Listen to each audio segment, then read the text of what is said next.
Moose is a big animal, and unfortunately you see him at the last minute. I was 6 when it was launched. I was 9 when it sank. He stood the thin blue line, protecting everybody, including my family, your family, everybody. I couldn't believe how barricaded it was in there. I thought that was horrible. In this heat, they're trying to save people and they can't even get through the windows. Heard this huge bang, and we're like, that's just not a regular fire. I've been in the fire service for over 30 years. This is my first fatality, and it's hard. It's hard on the guys, it's hard on everybody. It hurts along the way. I'm usually very out of breath. You're doing great, you're doing great. If I had the same problem, I probably wouldn't get out of bed. It's not unusual to see something out of the ordinary in Portland's Arts District, but this really stands out.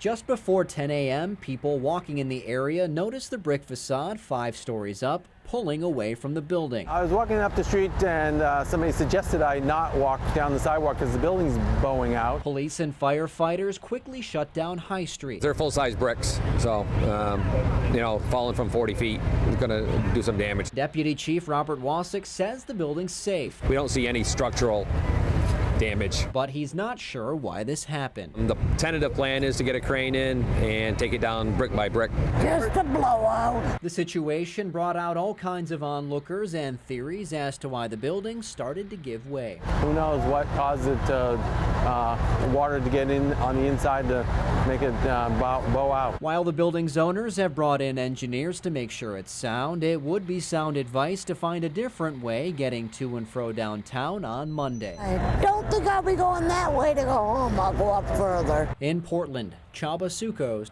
News Center. It's a marriage of my love of motorcycling and a desire to help.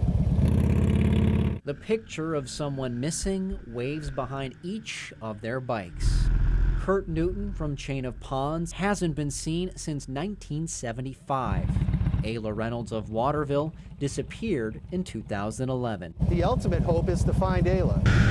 Dozens more who have disappeared in New England were represented during Saturday's event. Any type of thing we can do to get in touch or to help you guys out? Oh, thank you. The faces haven't been forgotten, thanks to Lost and Missing. Thank you. An organization dedicated to keeping those cases in the public eye. For the most part, usually, if they are located safely, the large majority of them are located by the actual public. Somebody makes recognition. The Ride for the Missing is the first ever attempt by the organization to get bikers to drive the awareness. I know, it's exciting.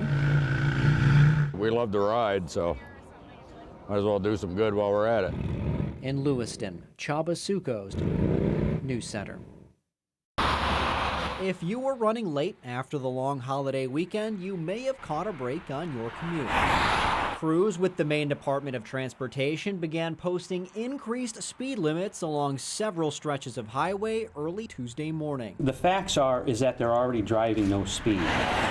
DOT Commissioner David Bernhardt says roughly 85% of drivers were already going to speeds they're raising the new limits to. The most important reason is because it's much safer on any road if the operating speed and the posted speed are closer together. Commissioner Bernhardt says the increases, which average about 5 miles per hour faster in most places, were made after careful study. There are some areas that will be unchanged for the same reasons while we're increasing the speed. Congested urban areas like downtown Portland, Augusta, and Waterville will not see speed increases, but many other roads will. I-295 from the Falmouth Town Line to the tolls in Gardner is now 70 miles per hour. The speed increased from 55 to 60 on I-195 between the Maine Turnpike and Old Orchard Beach, and on the Scarborough connector between I-295 and Route 1.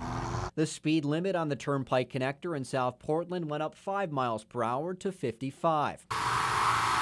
A section of the coastal connector between Brunswick and Bath went from 55 to 60. And Interstate 95 north of Augusta all the way to Bangor is also now 70 miles per hour, save for an 8-mile stretch in Waterville. With the increased speed, it's going to be more important that you have more distance between you and the vehicle in front of you. Reaction time may be the same, but the distance you travel in that same second and a half it takes you to react, you'll be traveling further. Colonel Robert Williams, chief of the Maine State Police, says drivers will also have to be extra cautious in poor weather. He says troopers will be out making sure people abide by the new posted limits. Well, the trooper has discretion on what they start stopping vehicles at. A lot of it depends on the driving conditions, the operator, and what they're doing. So that varies throughout the state and by officer. So too will the speed limits along Maine's highways. So drivers need to pay attention and not just set it and forget it. In Augusta, Csaba Sukosd, News Center. When it comes to sports, there's no such thing as a fan being too old or too young. Ever since he was a baby, he started coming to our basketball games. He's the first 2-year-old I've ever seen that loves to watch basketball. And he is our #1 fan. Unfortunately, age also doesn't discriminate when it comes to less cheerful matters.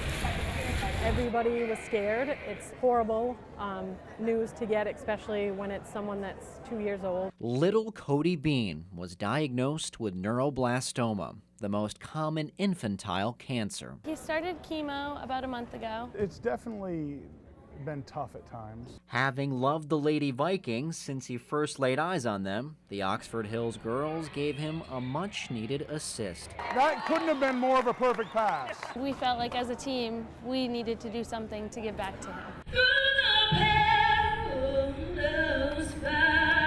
It started with an expression. Being strong is kind of the logo and the motto that we've kind of adopted. Where everyone is carrying a piece of Cody with them. He's not here in person, but we know that he's in our hearts and that all the girls have him in theirs. His health may keep him from attending games. Shoot it!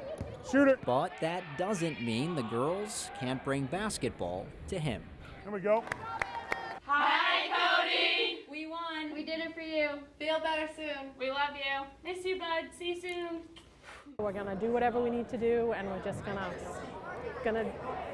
get rid of it. We're gonna fight it. In South Paris, Csaba Sukosd, News Center.